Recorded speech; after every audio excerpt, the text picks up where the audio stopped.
Hello everybody, how's it going? And welcome back to the As Always podcast. I'm your host James and I'm joined as always by Tyler. As always, how's it going, my friend? It's going pretty well, how you doing? I'm doing very well. Excited to be here, as always. There's a lot going on, a lot of things I want to talk to you about. So I'm particularly excited for today. Because we all know I'm a boomer.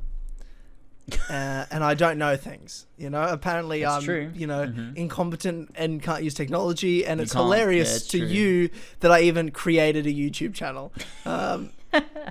Like the physical act of creating a YouTube channel to you makes you laugh. So yeah, sitting there typing out your username, you're like, oh man, what do I call it? AC3 follower, that sounds good. Sick ass. Yeah. Why do I have a lisp when you're doing that?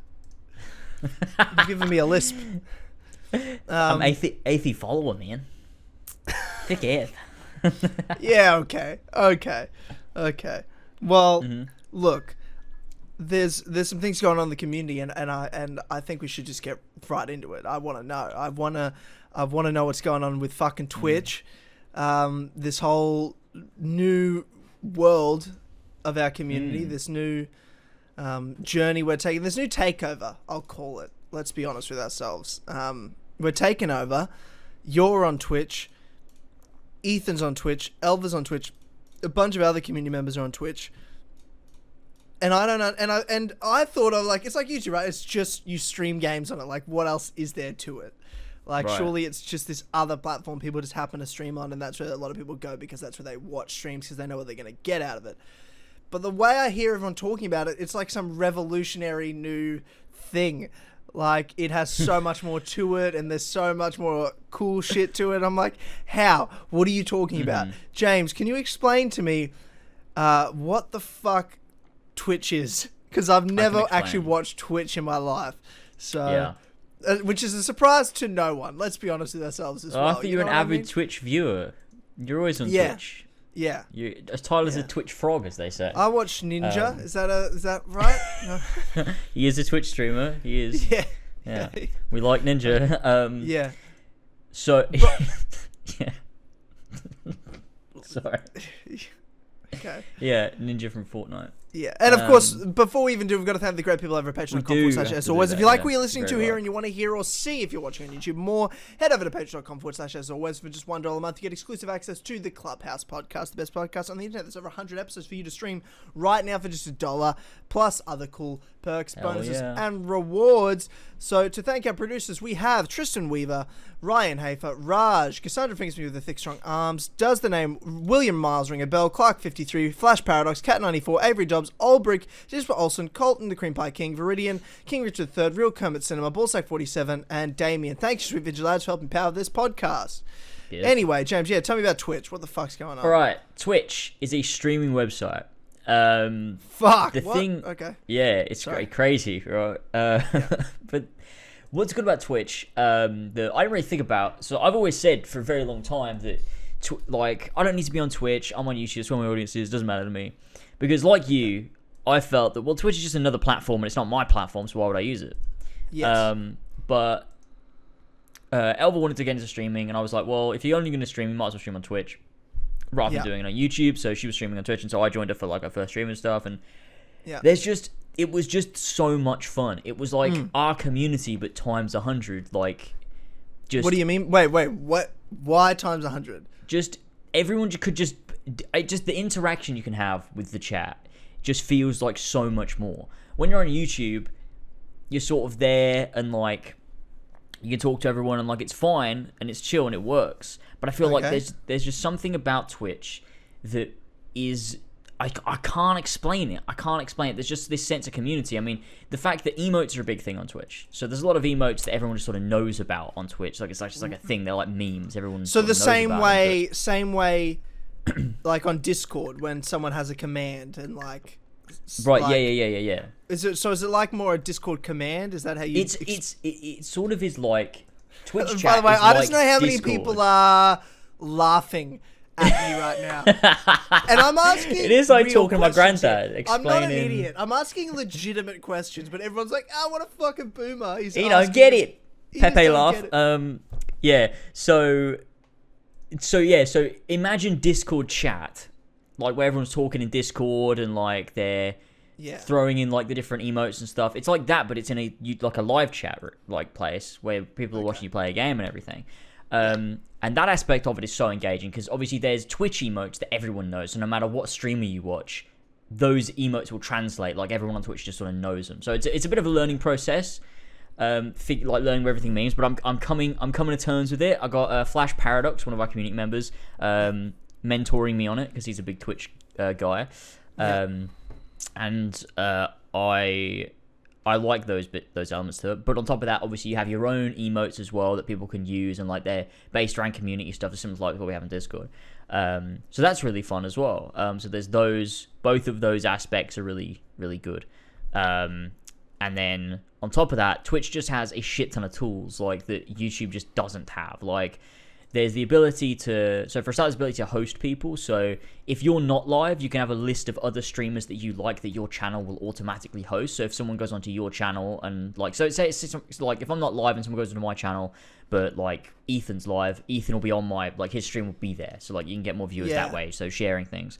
The other big one is obviously raids, which we've done before on YouTube, raiding people, like sending people over to someone else's stream. But there's an integrated raid feature on Twitch. So like when you're done with a stream, you can do start raid, choose a streamer, and then immediately like everyone can join it. Then you just hit start raid and it'll just refresh the page and your chat is immediately into theirs. So like everyone that was watching you is then watching them. They get a notification that says, you know, blah, blah, blah, raided you with this many viewers, and then they get more viewers. And like, it's just this good sense of community. And I think it's a ton of fun. I just think there's a lot of tools. There's a lot of stuff going on. And on top of that, quality is way better. Like I was watching Ben's stream and it was just so crisp and so clear, and the delay between like me typing in chat and him reading it was like a second. It was like nothing.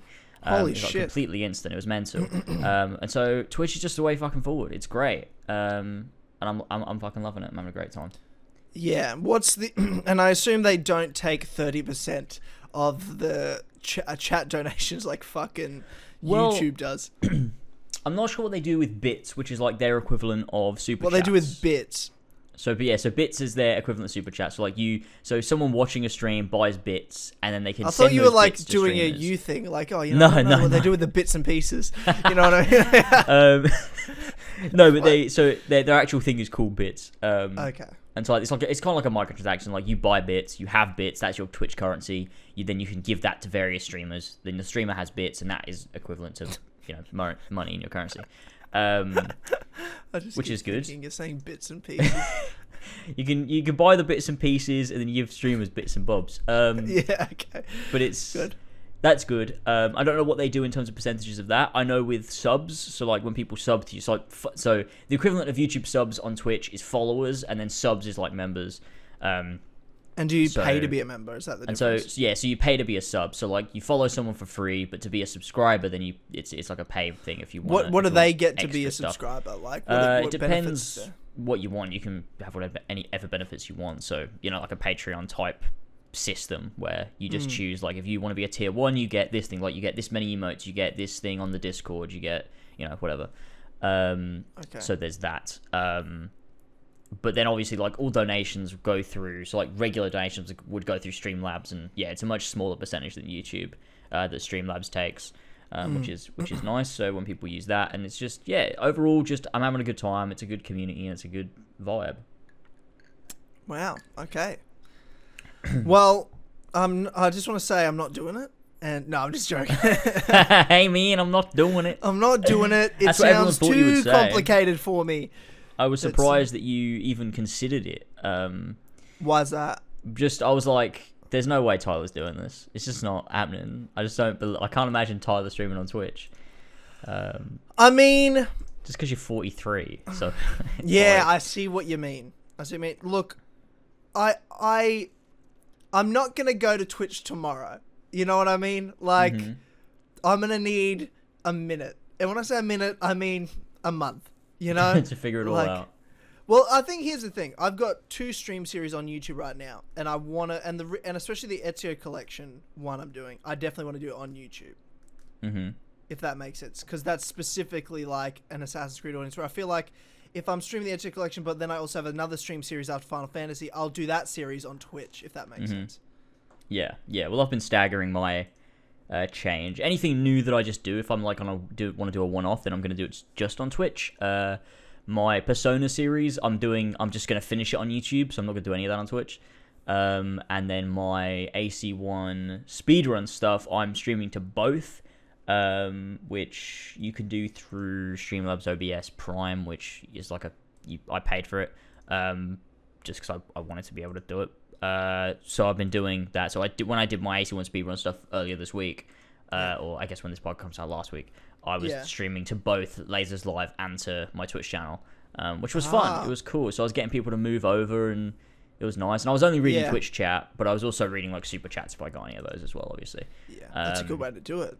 So that was good fun. It was good stuff. But I had like a bunch of people moved over. I've already surpassed I think it's 2,100 followers on Twitch. So shit, I'm doing well. I already had some followers already on Twitch from when I streamed 6 years ago. But it's good stuff, and eventually I'm going to be just on Twitch, and just any, the stream afterwards, the video version I'll just export it to Lasers Live, and that's what that channel can exist for, basically. Yeah. Which will be cool. After all that effort with fucking Lasers Live and building that.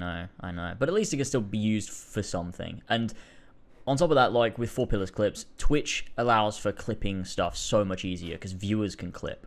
So as people are that's watching, perfect. Yeah, that's you can what just, I want. I don't want to have to do the really clips. Good. Yeah, it's really thing. useful. I streamed the other day, and I've literally probably got about 100 clips just sitting there that I can go through and just see what people have clipped, just download them and then put them up if I want to, which is really nice.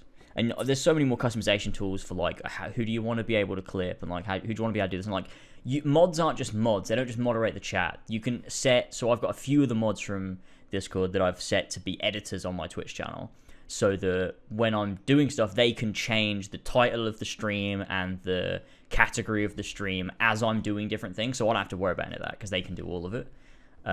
Which is nice as well. Yeah, that makes sense. I like that a lot, actually. It's very nice. I like that a lot. Okay. There's a lot of benefits you're giving me. Especially if like the whole streaming to two places at once. Does that take up like any more like, I guess, data, like your internet speed? Is that like you're streaming twice, or is it sort of go through the one thing and it's up to those sites to kind of I genuinely read don't the know. Data you're uploading, I guess? I don't know. I mean, because I have such fast internet that I just don't. I guess I wouldn't know. Yeah, true. So it didn't do anything more to my PC. Like my PC was doing the same work it would always do. It probably does take you a bit. It probably does mean you'd need faster internet, or it uses more internet maybe. But I know. It can't be that much, because I was streaming at the same time Elva was streaming, so it was like 3 streams were going out at once, all in like 1080p 60 frames. Yeah. So like 5,000 bit rate and everything. So it was probably fine, I guess. Yeah. Okay. Interesting. But yeah, we're taking over Twitch. It's gonna be good. Everyone's starting Twitch stuff, and it's good. I really like it. And what's fun about like raids and everything is it's so much easier to support community members too. Like it's on YouTube, it's like you kind of have to directly work with people to be able to help anyone out. But like on Twitch, it's like Ben was just playing The Witcher, and I just finished my stream, so I just raided him with like 90 people or something, and then everyone was over there and just having a good time and like following and everything. It's just good. It's good vibes. I like good vibes. Just vibing, bro. Just a nice positive vibe. I quite like it. I don't know what the fuck that accent was. Oh, for fuck's sake. Yeah, okay.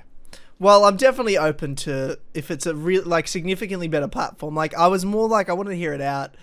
Mm-hmm. I mean, I trusted you guys. The amount you guys are talking about, I'm like, it must be a significantly better platform for you all to be raving about it that much. So there must be something to it worth doing. That's why I was convinced already. Whereas, like, I would have been annoyed if you were like, yeah, I mean, there's emotes and that's it. And I'm like, what? Like, you know what I mean? Like, you all need to shut the fuck up. Like, I'm not moving my whole fucking audience because it's emotes. Yeah. Oh, I can do emotes? No, but if there's, like, that many legitimate reasons. Yeah, it's just really good fun. There's just, like, our community, I feel like, was always built for Twitch almost. Like, I feel like there's such a different vibe between Twitch and YouTube. Like every other YouTube stream I've watched has been very different, but on Twitch, every stream I've watched has been like, this just feels like a FourPillars stream. Feels like they're our guys. So it's just nice to be in a sort of, I guess Twitch almost has like a community of people that feel like very similar to the way that we do things, which is nice. Yeah. Okay. Yeah. Well, I mean, I'm convinced. It's That's good. That's exciting. That's really good. It's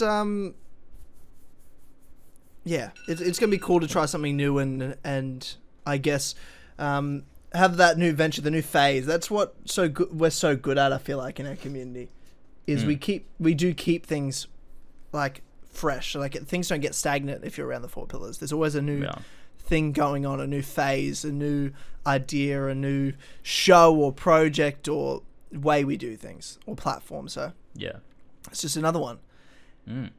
Exactly.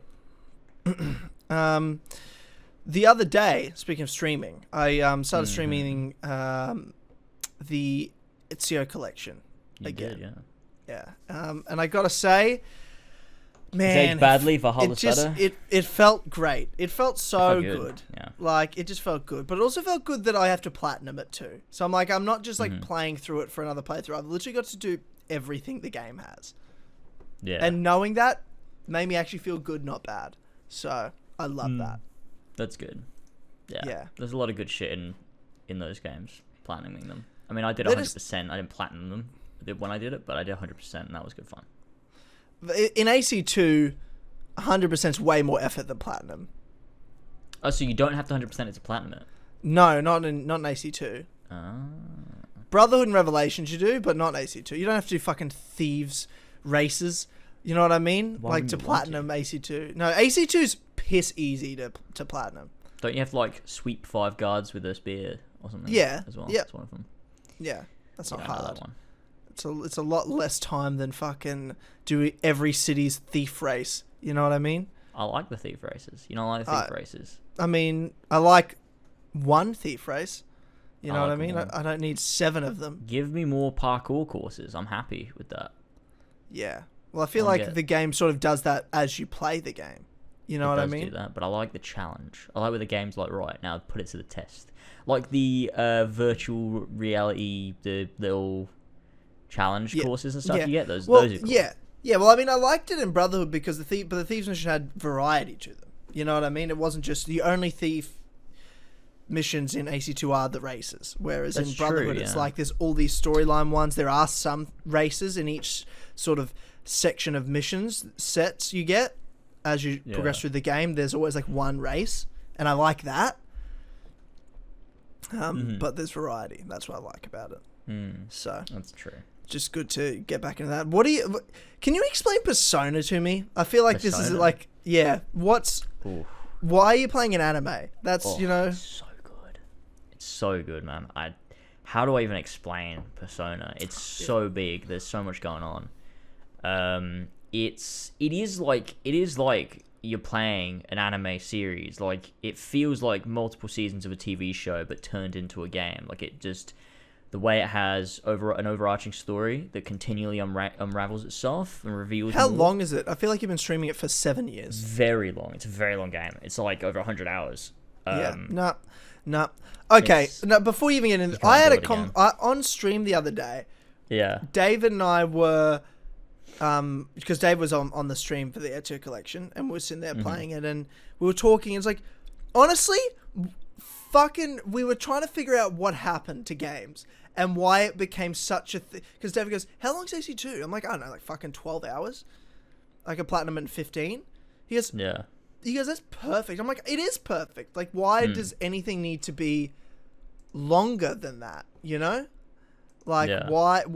I just don't understand why. Well, that's the thing. It's like when you get something like an Assassin's Creed Valhalla, it's one of those games where it's just, the whole thing is just fluff, and it's just this padded out. Also, I hate the game, by the way. I know you do. I fucking hate Obviously. it. But yeah, the game is just it's like fake long. It's not, the game's not that long because it needs to be. The game's that long because they're like, well, if we pretend it's this long, like it, I don't know. It's this weird concept that games can sometimes have where it's like, well, games need to be longer. And it's not because but we they have traced it back. content. But we traced it back, James. Okay, Here's the thing. interesting. The first game to brag, because no games used to brag about how long they were. There was one game that bragged about how long it was, and it changed everything. And here's the thing: that game that bragged did it correctly because it had 100 hours of real content in it. But then everyone else goes, "Oh, people just like content, so we've just got to make our games 100 hours." Because this one game bragged it was 100 hours, even though it's way more than that. And that was The Elder Scrolls V Skyrim. In 2011, bragged about this game has 100 hours of content. And everyone's like, holy shit, there's 100 hours. But we all knew when they said that, it was 100 hours of, like, game. Yeah. Which it it's hasn't. the same as every Elder Scrolls. Like, look at Elder Scrolls 4, look at Elder Scrolls 3. Like, they're all games like that. But 5 hit the mainstream. Yeah, and that changed everything. And then it became a thing of, like, oh, our game's, like, 50 hours, 75 hours, 100 hours, 200 hours. But none of them, or very few games, have ever been 100 hours that are worth it.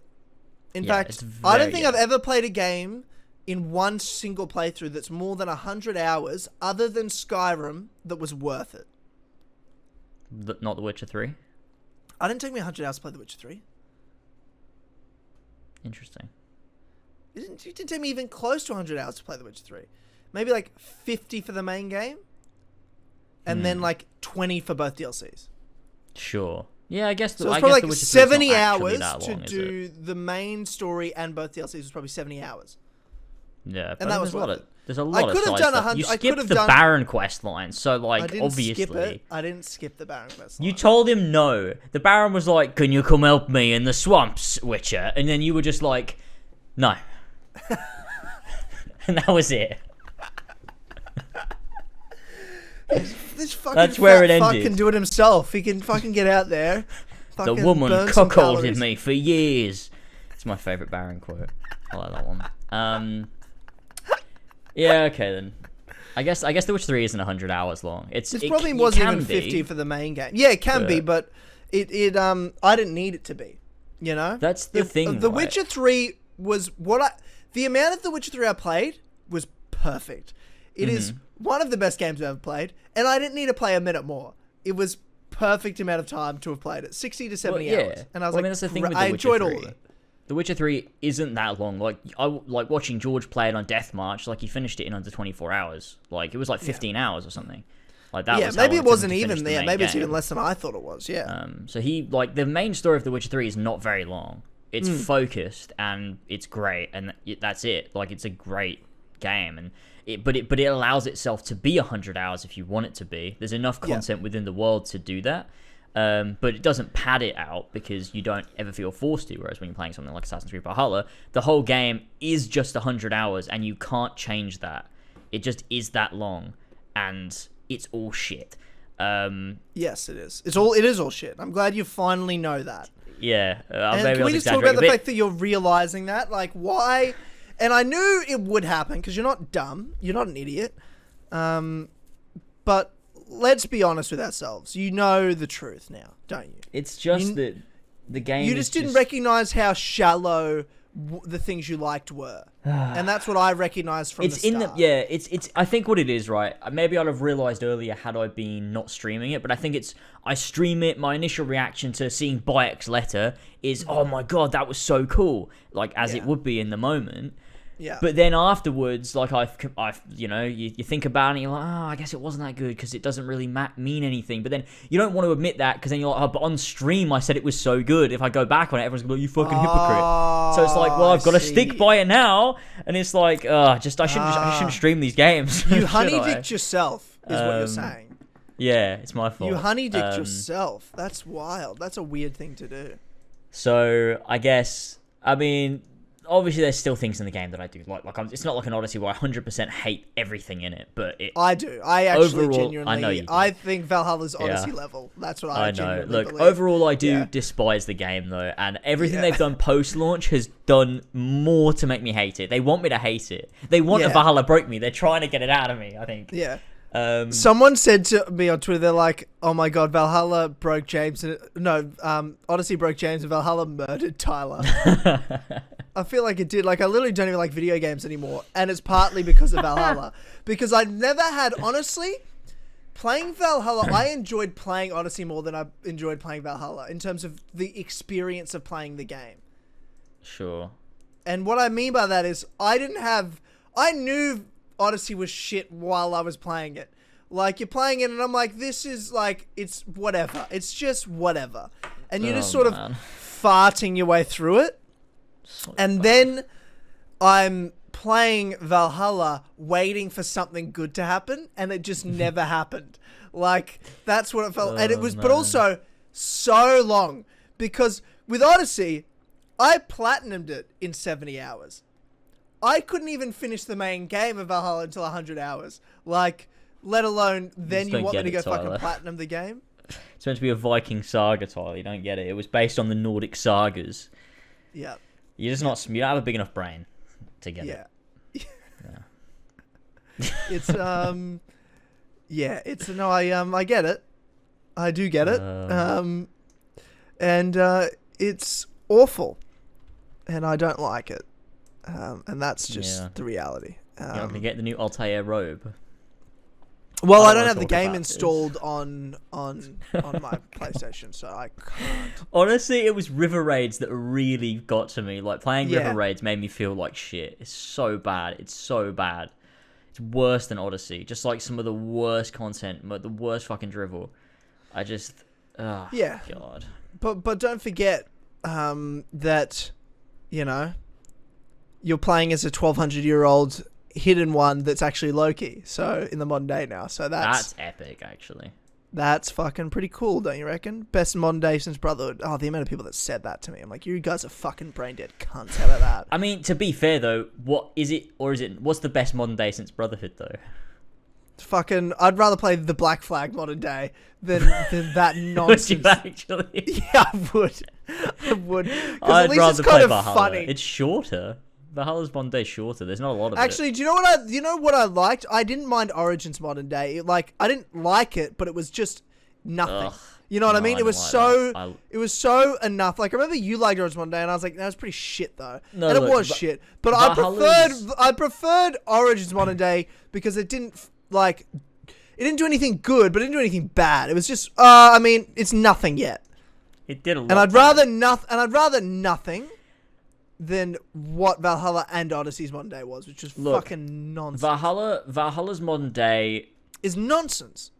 But but I will take that over anything else since the good ones, purely for those 2 Desmond voice notes. To be honest, I'll take those because they're actual quality. Yeah, give it to me if it's just those comic book, it's the same. yeah, but I'm not gonna read a fucking comic. Yeah. But I was gonna say something. I don't forget what we were talking about Valhalla. I was talking about Persona. Yeah, let me just bring it back round, right? Yeah.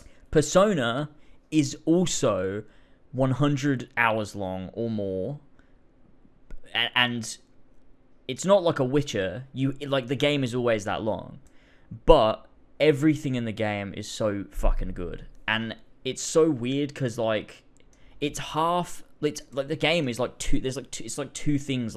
You switch back and forth because obviously the stuff that's like combat based, where you're going into these like dungeon segments and you're fighting these enemies and fighting bosses and working your way around, like crawling through this dungeon, managing your inventory and stuff like that, getting loot, whatever. And then there's the other half of the game where you're living your normal life as this kid who goes to high school, and you've got relationships with all these different characters. But everything you do. So wait, you go to high school and then you go to dungeons. Essentially, yeah, and it's like these two worlds that exist, sort of. It's hard to explain. Okay.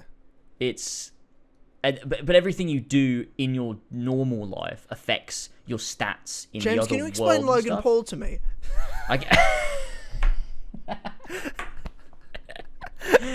This is a podcast of me explaining things to Tyler. He's like, can you just explain how this thing works, man? I just don't understand. My nephew keeps telling me about this guy, Logan Paul, and I don't know. No, Hey sorry, James, sorry. what's Fortnite, man?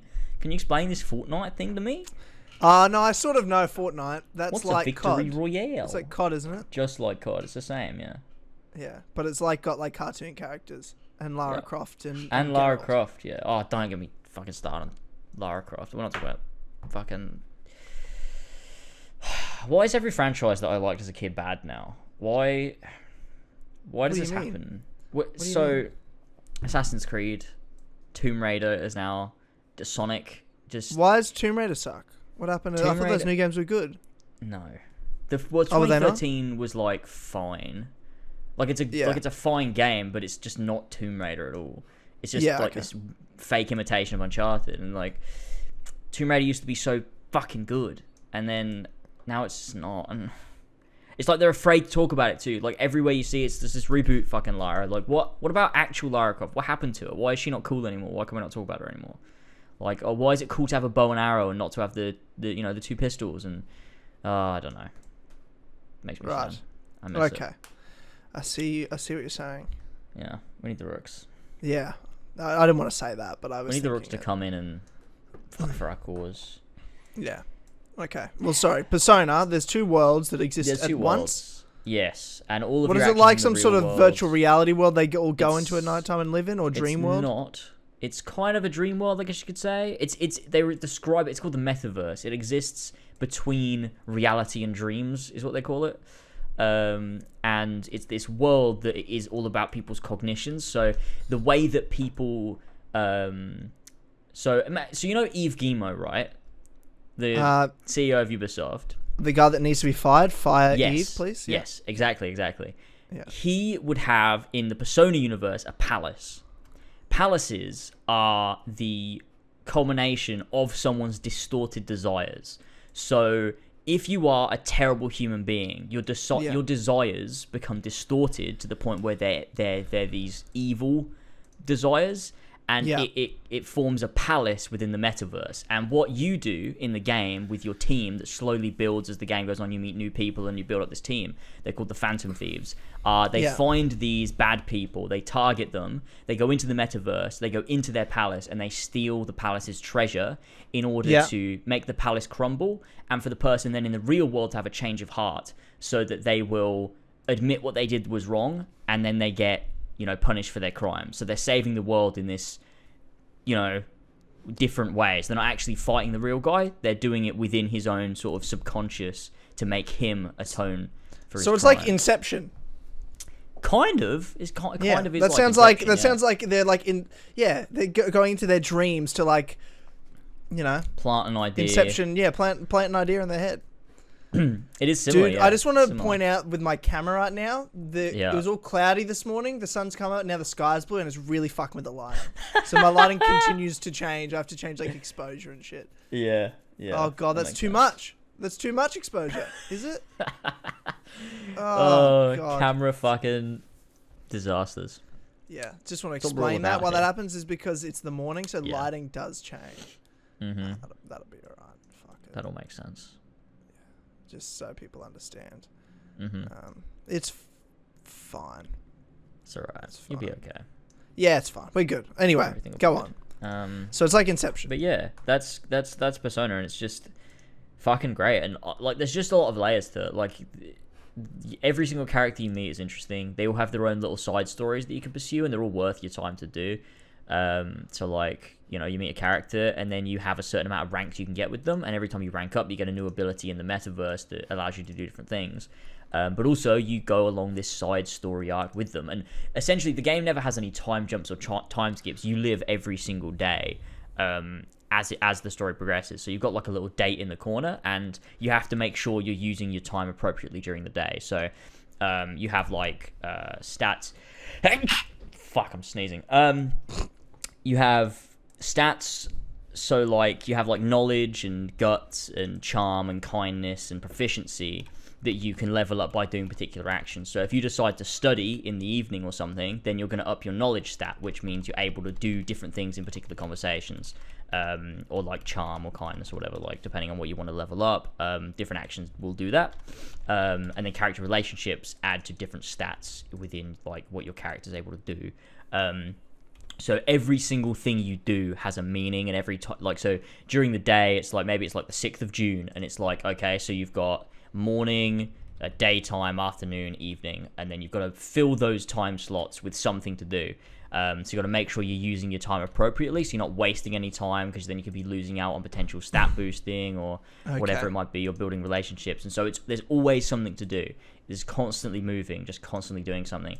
And somehow they perfectly pace it, and like when you do something by choice, it feels like it was meant to happen, and when something that's meant to happen happens, it feels like you chose to do it, and it feels like you're paving your way through the story, even though it's so very carefully created. So that really sort of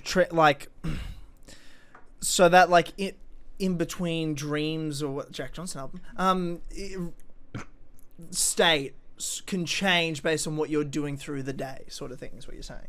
Yeah, so the way you're able to interact, or the abilities you'll have when you are in this, like when you're in the dream world, will change, and like you'll be leveling yourself up. So when you go back in, it's like maybe you'll have this new ability where when you die, you'll be able to, one of your friends, because you've built up your relationship with them, they'll be able to step in and make sure you don't die when your health would have hit 0 HP, or something like that.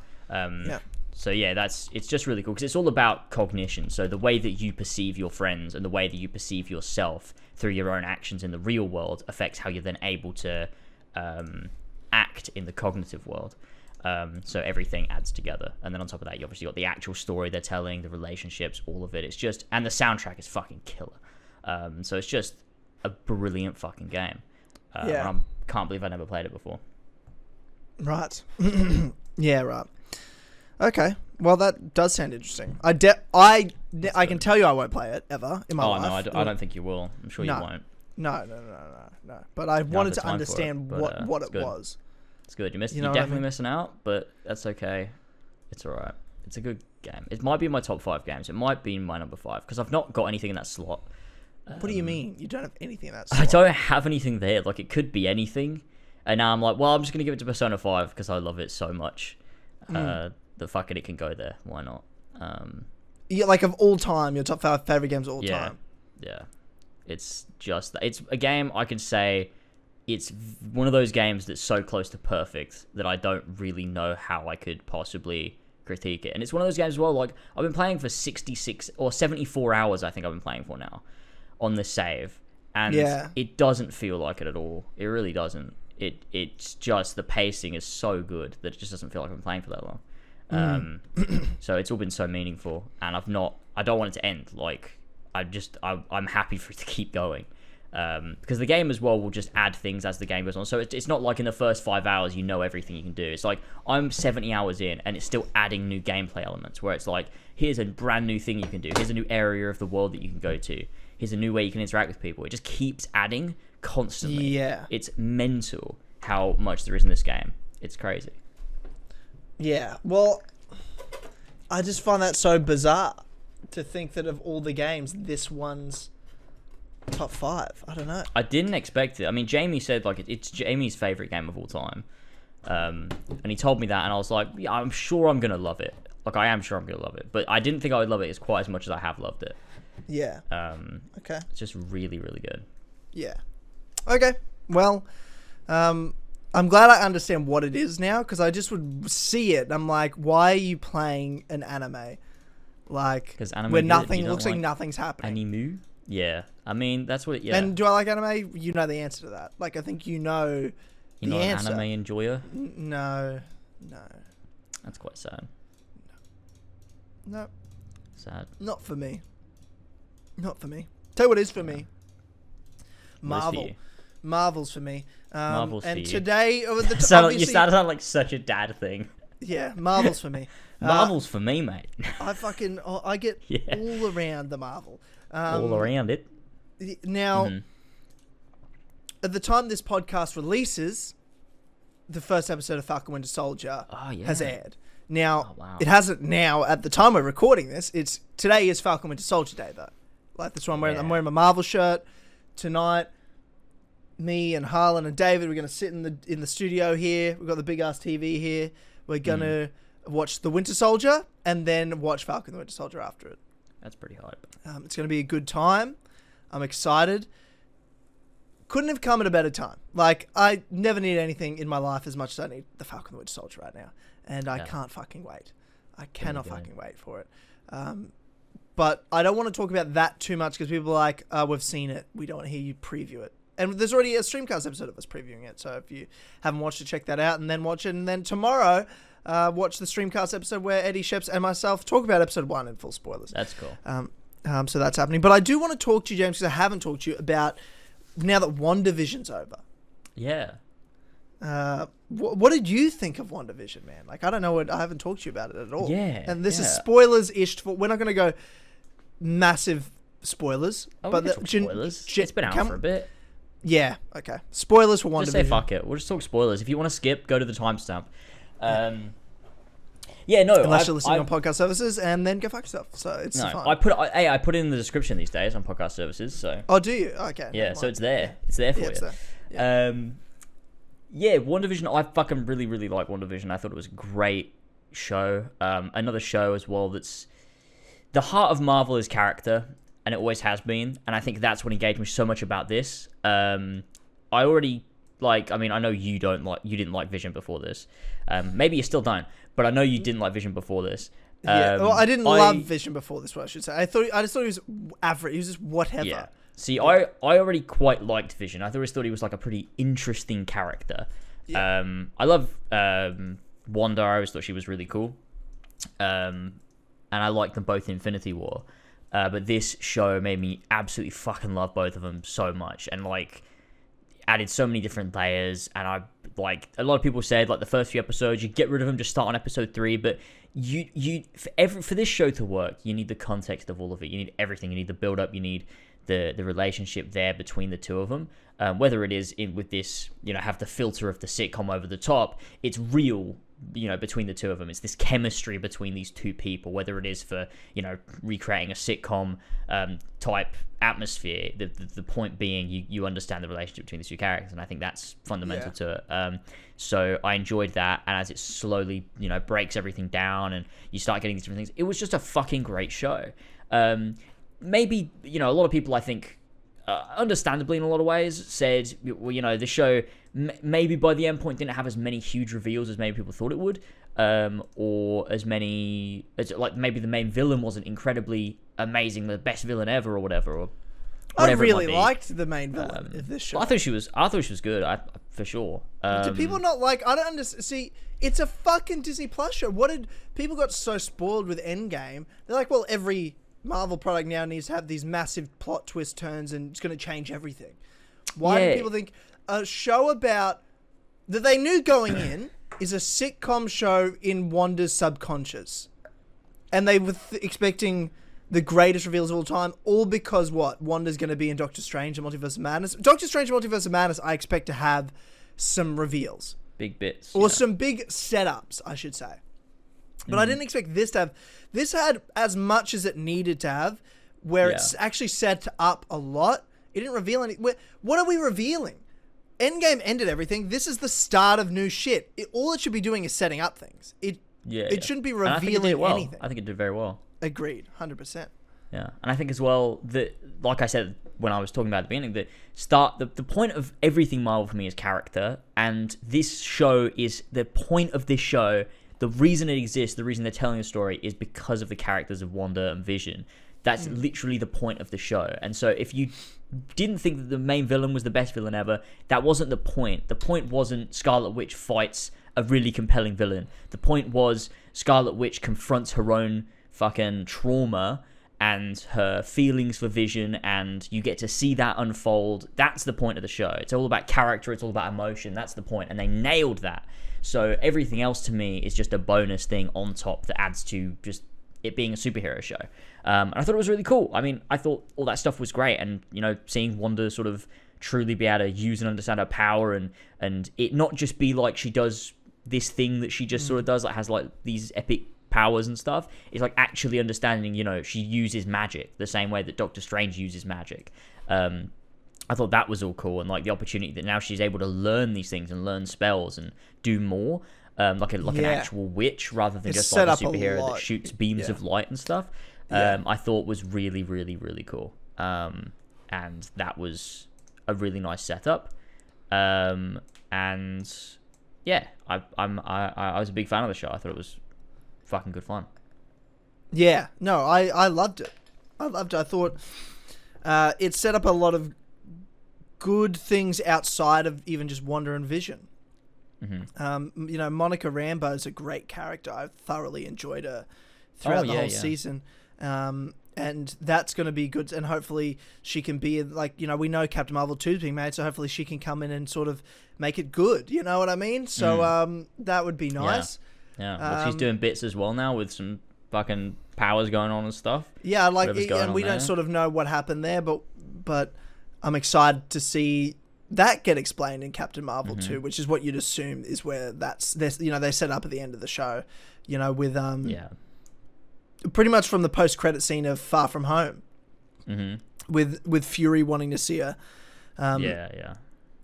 So there's all of that, which is exciting, and so that's tying into that project. Having Darcy back was cool, and I don't think they're setting anything up particularly with Darcy other than she'll be able to show up again, in other things randomly. And same with Jimmy Woo. Like, I don't think it necessarily set up anything with him other than we'd all be happy to see him again if he were to show up in something that made sense. Yeah, they're just actual characters now that can exist in this world, and it's cool seeing them and seeing them team up and everything. And I think, Darcy and Jimmy, I think both work so well in this show as characters. They make sense to be there, and they were written well. It was just good to see returning characters, especially like Darcy. Like, we've not seen her in a decent while, so it was cool to see her back, and it just felt good being in the MCU again. Like, just seeing a bunch of different characters interacting with each other with these stories. Like, it's just so good. I fucking love the MCU. I've missed this so much. I'm so happy it's back. Yeah, it was ready for this. It was a great break, though. We needed the break. I think we needed did. the break for what it was, and even the extended break they got, due to COVID, was almost helpful. That it wasn't Black Widow that got us back. It was WandaVision and then Falcon the Winter Soldier. So we've had a good break, and now we're gonna get these 6 episodes of Falcon Winter Soldier. That's gonna set up apparently 3 future MCU projects. That's a good question.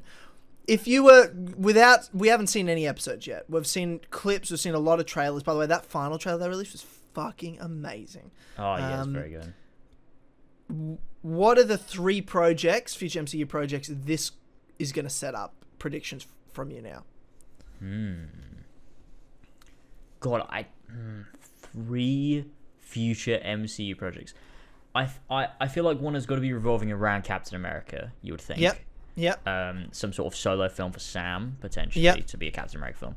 The other 2 though, I don't know. Maybe something revolving around these characters that exist from like the old Shield, like bloody Sharon Carter and whoever else. I don't know. Other than that, I don't know. Unless they're going to start introducing things and like it expands and the show feels like maybe a bit more than it's been advertised to be.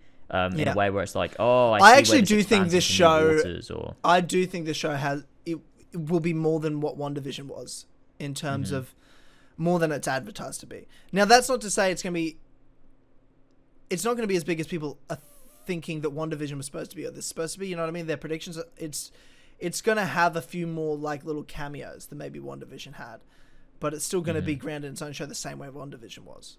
Yeah, I think that makes a lot of sense. I mean, I think it's going to have some tie-ins to Armor Wars, because Rhodey's supposed to show up. Yes. Yeah, I forgot about that. I expect it probably just to be in one episode. I don't expect him to be some recurring character or anything. But that could sort of tie into what Rhodey's doing and things there. And then potentially some major... well, it could be... I'm hoping... My main prediction is they're setting up a Captain America 4. Where it's Sam's movie, and obviously Bucky will be in that. You know what I mean? Sam and Bucky will continue to, be a team and be in the next Captain America movie. That's what I want, because a writer goes, "There's still so much story to tell. I hope they do a season 2. Like, there's room for a season 2." And I'm like, "How about, And someone goes, "Well, there's obviously not going to be Captain America then if they want a season 2 of this." I'm like, "Well, I don't think Kevin's telling every writer what the plans are for, you know what I mean? Like, there's a reason everything's so well locked down. It's because not everyone knows. The people that need to know. So, you know, here's hoping there's a Captain America movie that Sam and Bucky will be in, and that's setting up for them. But even also setting up where they'll show up again, potentially, in another major movie. I don't think they'll be in Spider-Man 3, but in like that sort of thing, you know what I mean? In a Spider-Man, in a what are some other like grounded Earth movies that are coming out? I mean, I'm just thinking of like Panther is grounded, but I don't know whether I don't think it'll be Black Panther. Shang-Chi, but probably not. I feel like that's Shang-Chi. not the That's its own thing. Yeah, that Shang-Chi needs to be its own thing. Yeah, you know, especially to establish that and those characters exactly. before you start expanding them off. Origin stories always do. Captain Marvel 2, I feel like it's going to be in space. Like, it's going to be all like... Yeah, you know, definitely. Other planets and shit. And that's the same with... I mean, Thor, that's all space. Guardians, everything like that. Yeah. Doctor Strange, I feel like's too... You know, you'll have Scarlet Witch in there, but yeah, it's being all multiversy. Yeah. Spider-Man 3 is the only one you could say is grounded enough that they could show up in, but I just don't think they'll show up in Spider-Man 3, you know what I mean? Like, yeah, I feel like it just doesn't... So maybe it's the next team-up movie. Potentially, you know? Yeah. What's in phase... Well, not phase... I guess phase 5, or whatever's post-phase 4. What are those movies again? Because you've got, like... Captain Marvel 2, Black Panther 2, Guardians of the Galaxy 3... Blade. Blade's 5? In there. Yeah. A secret unannounced project which you assume is like the team up movie. Yeah. But like you said, it could be setting up like something that Sharon Carter would show up in. Like, what would Sharon Carter show up in? She's not going to be a main character, but she could show up in those like Secret Invasion, those sorts of things. You know? Yeah, that makes sense. Yeah. Yeah. I think there's definitely a few things you could do. It's weird there's not a lot of Earth sort of centric MCU projects, I guess. Well, but maybe also, that's... Yeah. What are you saying? Well, maybe it's because things like... Well, Black Panther's Black Panther, same with Captain Marvel. Yeah, I guess you're right. Well, potentially, I mean, the Avengers sort of... I guess they got back together to stop Thanos. But prior to that, they were disbanded after Civil War. So there's no Avengers right now in this world. It was just sort of like your group of guys going around, and most of them are dead now. So is there... I guess there's room to establish the Avengers again, because the Avengers don't really exist anymore. So it might be interesting to see where they take that, whether Sam needs to... I guess there needs to be a team that needs to be formed, because there isn't one. There is no Avengers team anymore, because everyone's doing other things, I suppose. And the Avengers never really been like, I guess, cosmic, because they're Earth's mightiest heroes, so they sort of do bits, you know, on Earth and team up with the other guys when they need to, like with Guardians or whatever. So there could be room for, I guess, doing that, and you could have then smaller team movies, because Avengers was Avengers, but now Avengers could be a smaller thing. I don't know if this makes any sense, but I guess a big team-up movie, in terms of like an Infinity War and an Endgame, might not necessarily be an Avengers film, but bigger than an Avengers film. Whereas now, if you were to re-establish an Avengers-type team, you could have team-up movies that are Avengers-based, but are set on Earth with those sorts of villains, with those teams. Whereas when you do the cosmic ones, everyone ends up teaming up. That aren't just what the Avengers well, I mean, are the Avengers as a group are Earth's mightiest heroes. Yeah. So, from what we know, and let's say from what we know of the movies, we know what Phase 4 is. And we know a bunch of movies in Phase 5, your Black Panther 2's Captain Marvel 2, Guardians of the Galaxy 3, all that sort of shit. Fantastic Four. Even Deadpool, you know? Like, what do you think, let's say, at the end of it all, and there'll probably be a Spider-Man 4 in there before there's another Avengers movie. Mm-hmm. Who is in this new Avengers? Who you have? Who are the Avengers? Who are the new Avengers when they reestablish? You got Sam. Obviously. You got Bucky. Yeah, 100%. You've got, I reckon, Hawkeye's daughter. Yep. Or you've got whatever they're doing. You got Black Widow, as in like her sister. The new one, right? The new one. Yeah, definitely. Possibly bloody. I don't know what they'll do with Wanda, but maybe after she's. I feel like she'll be an Avenger. I feel like she sort of has to be like she's not going to go into space, is she? No, no. And so Doctor Strange. I feel like her and Doctor Strange. Yeah. I feel that Doctor Strange is like this. You know, he's the Sorcerer Supreme now, doing what he does. Whereas I think Wanda, despite having similar skills and learning those sort of, spells and stuff, she feels a bit more like she would fit in being an Avenger, using those skills to be an Avenger. Whereas Doctor Strange helps out where he can, but he's almost like he keeps this balance sort of thing. So I think it will make sense for Wanda to maybe at some point, which has had this self-discovery, whatever she's doing, joins the Avengers again. I mean, obviously, what are they doing with Vision as well? Because fake Vision, made real Vision, who didn't know he was Vision, proper Vision again, tapping into his head and everything. So will Vision end up rejoining the Avengers, or what's going to happen there? That's something to explore later on, obviously. So that'll be interesting. But I think those are a few names. Rhodey. Yeah, for sure, that makes sense. And then obviously Spider-Man. I mean, yeah, I guess. I mean, he's an Avenger, but he's like not an Avenger though. What do you mean by that? Well, like he sort of does his own thing, but he does help him out, doesn't he? Like, but he's not really an Avenger, but he is. But this is the new Avengers. We're deciding who would be in the new Avengers. I feel like think Spider-Man. By the time after Spider-Man 4, he's not going to be in high school after the 4th Spider-Man movie. True, but I like Spider-Man being. I like him being involved with the Avengers, but I also like him being his own guy too. I like that element to Spider-Man, and it'd be nice if they kept that around. I do like that. Okay. But I have no problem with him helping them. Like if there's a big thing and he's around, like being part of it, would be cool. But I kind of like his individuality, sort of thing. Yeah. So it's kind of like a big thing when he showed up in Civil War. It's like it's cool seeing Spider-Man team up with the guys because he's normally sort of a bit of a loner. So yeah, Ant-Man is Ant-Man. Oh, his daughter is going to be Ant-Man as well, right? Or Ant-Lady, Ant-Girl. Ant-Lady. Well, yeah, because what is it? Ant-Man and the Wasp and the Quantum Mania? Is that the movie? Quantum Mania, yeah. Quantum Mania is the... Yeah. What's Nova? Nova's a project, isn't it? It is a project. What is that? What's Nova? Nova is a dude, right? Is a guy that does bits and bobs. Hang on, let me Google. Okay. Nova MCU. Don't know. Oh, apparently there's no plans for it, so maybe it's not. Oh, okay.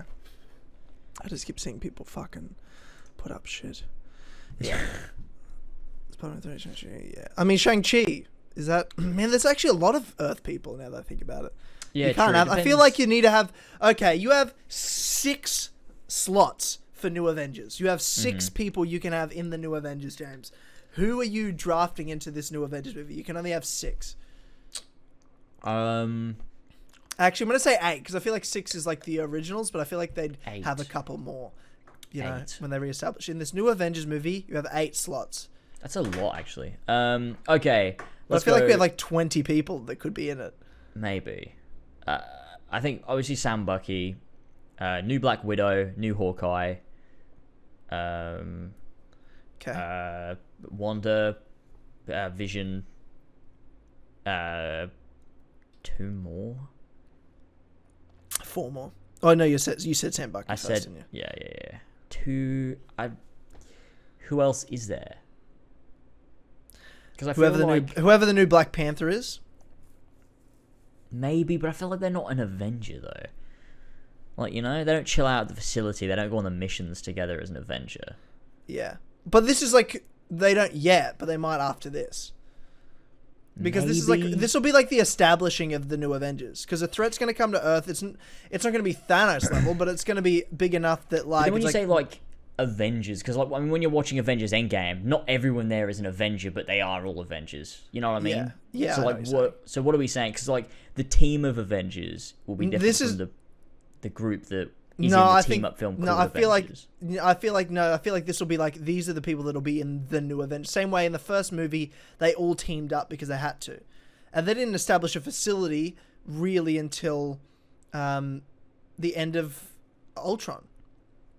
They were just a group. You know what I mean? Well, I think whatever they do with Black Panther, I think Black Panther will be a part of and will help the Avengers. But first and foremost is the leader of Wakanda.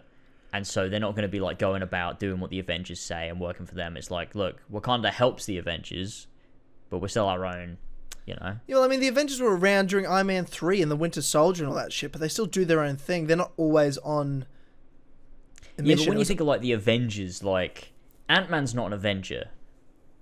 Yeah. And like... Okay. Who else isn't? I'm trying to think. Okay. Like Black Panther's never been an Avenger. Okay, well, okay. So we think that a few of these other people, like Black Panther and Ant-Man, would be in that next Avengers team-up movie, but they might not be in the Avengers squad that's, like, at the base. So, right, let's say they establish a base. Mm-hmm. No, I don't even like that. What I'm trying to say is... don't stop thinking about a base and thinking about what missions they're going to go on. Think about, like, the first Avengers movie, where there was no base... They just had to team up. Yeah, but things are different Avengers. now. That's like saying the Fantastic Four, but also not just the Fantastic Four and a bunch of other people too. Like, okay. So like if we're talking about who is an Avenger, Black Panther's not an Avenger, and I don't think Black Panther will ever be an Avenger. But but they're always gonna be mates. Yeah, but I don't. Like Fantastic Four. Who are gonna be the six hero stars of the next Avengers movie? When you look at like the face of the Avengers, like the next Avengers movie. But that could be every character that exists. It could literally be all of them because they're not in the team. Okay. Because it doesn't matter who's in the team or not in the team because they'll all be in the film. So I don't know. Oh, okay. I don't think the next Avengers movie is going to have everyone. I don't think that at all. I think I'll have a decent amount of them though. But well, then I it depends what they do with the next Avengers phase or title, generation is going to be quite separated between space and Earth because there's too many projects to combine them all. Well, yeah, exactly. So until, that depends what they then now. decide to do with the Avengers, because, like I said, Avengers could obviously just be a much smaller scale team up film then. Whereas that's what I'm saying. your next That's what I'm big saying. one- We're writing it, man. We're writing this movie. This next Wow, Avengers really? movie is a Sick. small scale team up movie Yeah. on Earth. Mhm. Earth focused. Maybe the Yeah, okay. threats coming from space, but even then, no. I'm not even A about. Like, big I'm thinking some meteor. It's like a they don't big- know I'm- what to do. I'm- They're like, I'm how do we thinking stop this? some sort of massive Earth threat. Okay, volcano.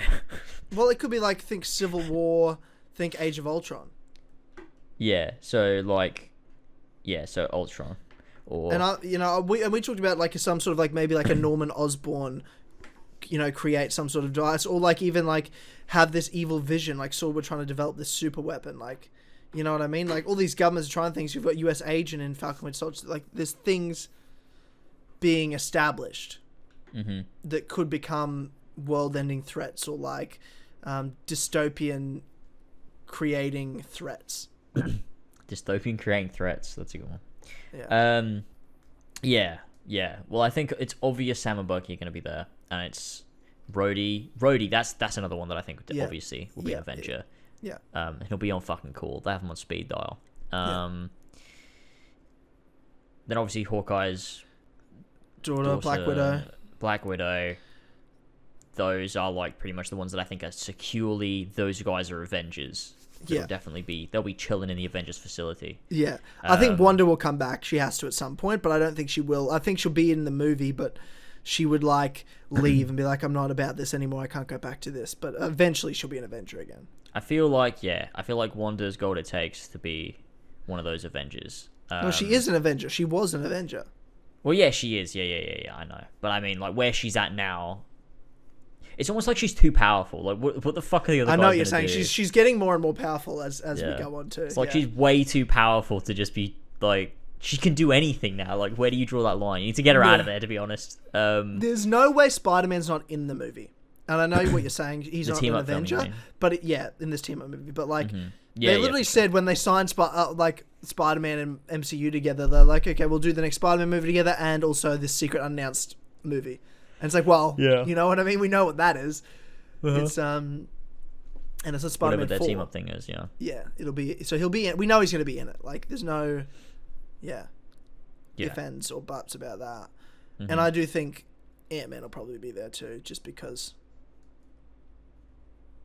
Yeah, I think so. Why not? Depends what they do, though. Like, if Ant-Man, this new one, sets up Cassie as her own character, maybe she's the one that shows up, not... It's just everyone's getting alternative female versions, and that's the whole Avengers team. Yeah, it's just everyone, but they're all women now. Yeah, Hawkeye's chick now. Ant-Man chick now. Yeah, exactly. Yeah. She-Hulk. Oh yeah, She-Hulk. Miss Marvel. Wow, there's a lot going on. But you just don't. Yeah, there's a lot going on. I don't want Vision to come back just yet in this next Avengers movie as an Avenger. Like, I feel like maybe he'd be the bad guy or a bad guy. Or maybe he can show up at the end of Save and be like a bit of a hero. But then that feels like Age of Ultron again. So maybe not. I don't know. Is Shang-Chi showing up? What's he doing? Shang-Chi is chilling in the Asia. In the Asia? In the Asia. A third of the world? Thank you. Yeah, well, he covers that area really quick. He do a big sprint. What'd you have for dinner last night? Oh, I had some Asian food. Oh, that really narrows it down to a third of the world's cuisine. Yeah, well, if someone says Asian food, you know what I mean. No, you don't. Had a spring roll. That's the dumbest shit I've ever... What the fuck? Yeah, I mean, I feel like Shang-Chi is not an Avenger. I feel like he's covering his place, you know? I feel like it'd be weird to take Shang-Chi out of where he comes from. And take him over to, like, fucking the Avengers facility in America. Racist. Also, check the chat. I just got a screenshot of you, what it looks like trying to do, like, an Asian face. Oh, no. Look what you just fucking said! Oh, no. Look at that. That's... Yeah, well, I wasn't. You've said that. You've said that that's an Asian face. I shouldn't have said that. Too late. You fucking said it. What I meant was, you look like you're doing your best impression of a Chinese person, and it's super racist, and that's you doing that, not me. But I'm not. But I'm not doing that. You're just saying that I'm doing that. Yeah, but you are. But I'm not. I'm not doing it though. Tell me what else you're doing in that moment. I'm, scratching my leg, and it hit the spot. Yeah. Okay. Yeah. Exactly. Yeah. Racist. It's fucking you, mate. Oh Jesus. Yeah, no, I don't think Shang-Chi's gonna be an Avenger though. Okay. Could be, but I feel like he's not. Okay. Well, if you think that, then that's what's happening. Yeah, it must be. I'm writing it, after all. That's what you said. Yeah, I did say that. Yeah. I did say that. I'm writing this film. It's exciting. I'm gonna make it really good. I'm gonna put Daredevil in it, and I'm gonna canonize the Netflix show, so you're gonna have to watch it. No, I won't watch it. I'm gonna put tons of references to the Daredevil show in it, and you're gonna be like, what does that mean? I don't know what they're fucking talking about. And we're all gonna be like, he doesn't get it. Yeah. What references could you do though? Oh, you can't see. You know what I mean? Like, that's all it would be. Oh man, I really hope they bring Daredevil back in some capacity. That'd be nice. Yeah, no, I hope not. What do you think's going on with the Spider-Man movie, by the way? Spider-Man. Oh yeah, Spider-Man No Way Home. Yeah, we haven't talked about Spider-Man No Way Home. Spider-Man, there's no way you're coming home. What do you think? What are you thinking?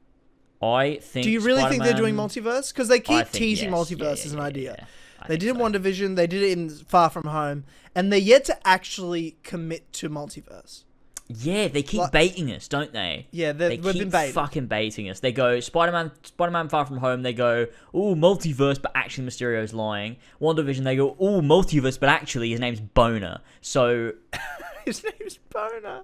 So, are they actually going to do multiverse at some point? Apparently they are, because Doctor Strange is called Multiverse of Madness. But I swear to God, if that movie doesn't have any multiverse in it, I'm gonna fucking kill myself. They need to sort this out. Stop baiting multiverse and then pretending it hasn't happened. I feel like they're just trying to like set it up as an idea that isn't so like.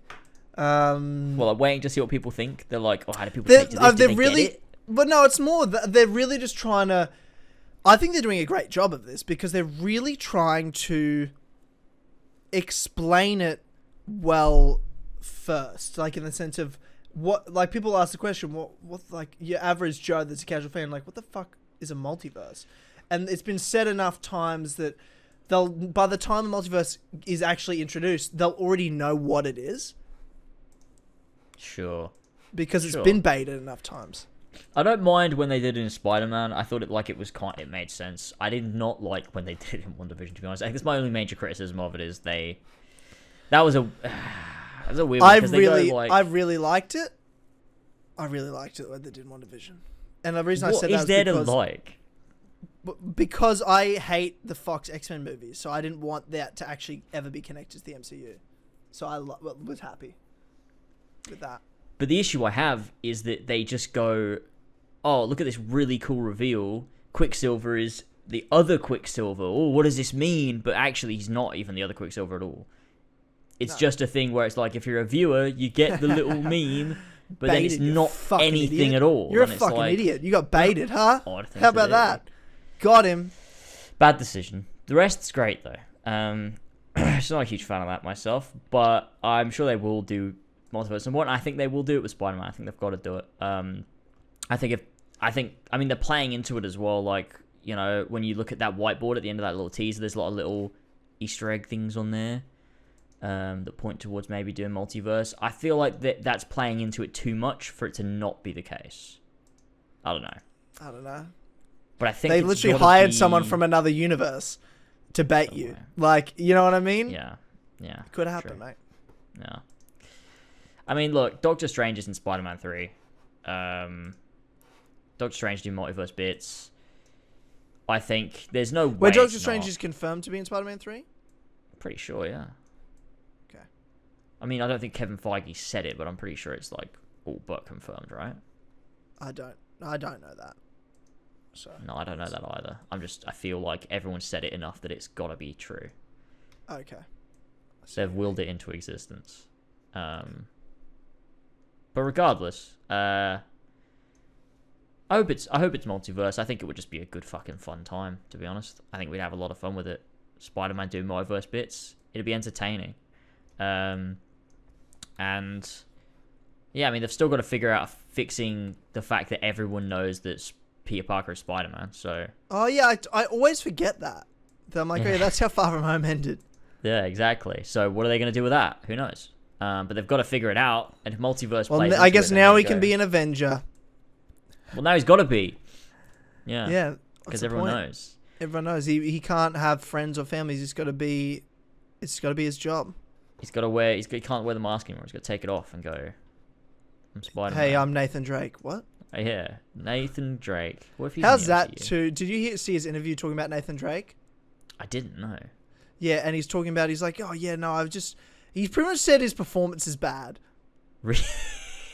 Oh, he pretty much said, he's like, it's just that sort of character where I'm trying to be really cool and like look good in those moments and stuff. I'm like, hang on, let me get up, because the way he describes him, I'm like, that's not Nathan Drake. Oh god. Hang on. Oh man. Tom Holland raises concerns after revealing Uncharted film performance. Classic Tom Holland revealing stuff he shouldn't reveal. Yeah, it was really bad. About films he's in. I think there are elements of this is a quote. I think there are elements of my performance in Uncharted where I kind of fell under that spell of being, I want to look good now. I want this to be a my cool moment, he said, before adding, my character is supposed to be a fucking action hero in this moment. Holland went on to add that he hasn't seen a cut of the film and is unsure if his approach to the character works. Look, I haven't seen it, so I don't know if I succeeded in that. But it was an important lesson learned because at times it was less about land a mark and go through this scene and more about land a mark, stand like this and see my bulging biceps. It was a mistake and it's something I will probably never do again.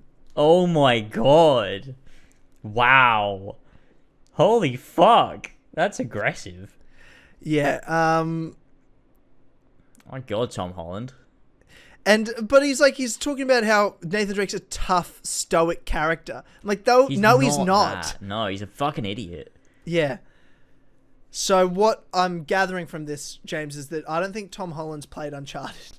And No, I think we all thought based on his age that he had. He spoke to Nolan North once. Yeah, and also based on his age that he would at least play them before playing the character. You know what I mean? I feel like Tom Holland's a professional enough guy that he'd do some research. Yeah, maybe he did, and he's just probably just such like he's not a gamer that he just didn't get what he was doing. He's not a gamer. Well, yeah, Tom Holland's the kind of guy that I'm sure he plays a bit of FIFA, and that's it. He's not a Henry Cavill, he's not playing World of Warcraft. He's not building his PC on stream. He's not playing The Witcher. So what I'm saying is Henry Cavill should play. No, Nathan Drake. That's what I'm saying. Yeah. Henry Cavill should be cast as every character. Yeah, I think we know that. Tom Holland. Yeah. Tom Holland needs to stop. I mean, he said he's taking a break, isn't he, from acting now? He doesn't want to do it anymore because it's too much for him. Like he's not having a good time of it. No, that's fucking cast and everything. No, that's not what he said. He said. What did he say? This is the first time he hasn't had this is his last Spider-Man movie he's contracted to do as Spider-Man. Mm-hmm. So he doesn't have a contract after this. So he's just like, they haven't signed anything and they haven't offered me anything, so I guess I'm going to go on holidays. But I thought he said I think he needs a break. I think he wants to take a break from just accepting roles for a bit, but he also said that with regards to Spider-Man, he'd always play Spider-Man. He'd always say yes to that. But with anything else, he's just taking a break, stepping back from it. But yeah, no, I've no doubt he's going to play Spider-Man again, but I don't think they've given him a contract. I don't think he signed anything to play Spider-Man again after this, beyond this movie. Mm-hmm. Like, he's literally not going to be Spider-Man again. No, that's not true. Obviously he will. I think he has signed another contract to Spider-Man. I just think he's asked for a break. And they're giving him a break. Mm-hmm. A Marvel break. Because he's been... Like, he did all the Avengers movies. He did Far From Home. And then he went and did Cherry, which seemed like a pretty fucking intense shoot with the Russo brothers. And then he went and did Uncharted right afterwards. And then's gone straight into doing Spider-Man 3. So, he's been... Like, he literally has not stopped acting really since he got cast as Spider-Man. He hasn't had any break for the last 5 years or 4 years or whatever it is, since Civil War. Because right after they finished filming Civil War, it's like, all right, now we're filming Homecoming, so it's 5 years of non-stop, 5-6 years actually, really, when you think about it. So I mean, yeah, give him a break for fuck's sake. I get it. Yeah for sure, but there's no way I think he has signed a contract. I think he's going to be playing Spider-Man for a long, long time. And I think Marvel love him as Spider-Man. Yeah, and I think Sony love him as Spider-Man. He's a fucking money-making machine. Yeah, definitely. Kid. They love that. Yeah. And I think he's pretty easy to work with from what everyone says, so. Yeah. So. Yeah. Yeah, doing bits. I think he's doing bits and pieces. Yeah. Or are you saying he's doing bits as in he's doing Twitch donations? He's doing Twitch donations, yeah. He needs to stop. He's giving all his money away in Twitch donations. Yeah. Yeah. Well. That was a lot of Marvel talk. Holy shit. Marvel cast. Tell me about Forspoken.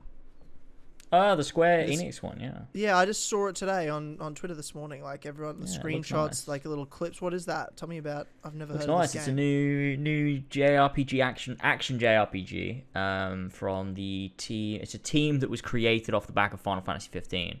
That are making it. It was announced. What does an action JRPG mean? I don't understand. Kingdom Hearts would be an action JRPG. Okay. Nier Automata would be an action JRPG. What's Final Fantasy? It's just a JRPG. That's not an action JRPG? Final Fantasy 7 Remake might be a bit more of an action one. Yeah. And 15 is a bit more action. But like a Dragon Quest is like a JRPG. Persona is like a proper JRPG. Anyway, yeah. So this was announced a couple years ago, I think, as Project Aethia, and now it's got a proper name, which is Forspoken, and it looks really fucking cool. It's fantasy mixed with reality, like a Final Fantasy type deal. And it just looks really nice. I mean, we haven't seen a great deal of it, but it looks pretty. The world looks cool. The lore looks interesting. Performance was nice in the one scene that we got to see. And I just think it's a really nice concept. You got like dragons and stuff and fantasy mixed with like this cool, stylish scenery and like these, civilizations and whatnot. The movement looks really nice. Like the character like jumping up these cliffs and shit just looks really fucking cool. I've needed a game that has really good, meaningful, quick movement and stuff. I feel like that's a game that, like, you get obviously the original Assassin's Creed, Mirror's Edge, stuff like that has really nice movement to it. So that'll be cool to have a game that's like that. But yeah, I'm looking forward to it. I kind of love Japanese games now. It's kind of like the only thing I play. I was about to say, you've really gotten into, after Final Fantasy VII, I think was you already love Kingdom Hearts, but you sort of think, oh, that's just the exception. That's the one I really like. Yeah. But then once you went so deep into Final Fantasy VII, I feel like you're that's it for you. Yeah, and I've like then Persona and whatever else. And I just like them. I just think they're different. I feel like Western games have got so stale and samey for me, with the obvious exceptions of your Naughty Dog, Sony Santa Monica, Rockstar and stuff. And even then, like they can have a lot of similar tropes, like with your story based games like your Uncharted or Last of Us, where it is they're similar-ish games in terms of sort of the way they do things, but they're so good in quality that they are good. But then you got like your Assassin's Creeds and stuff, and it's like it feels like every game's the same thing. So I guess I've been just enjoying tapping into these other games where there's such a variety that the Japanese do, and they always do it so well to such high quality. Like you never play a brand new JRPG and it's like riddled with bugs and microtransactions. It's just like a good game. And I think that's cool. Like the Japanese know what they're fucking doing. So I've been enjoying that shit. But the one game that I am very excited for, this is a separate point, is fucking Horizon Forbidden West. Might be my most anticipated game that's coming out soon, to be honest. Maybe even more than God of War. Why is that? Why is Horizon? I don't know. I really don't know. At the moment? I feel like God of War can come out whenever it comes out, and that's cool, and I'm gonna love it.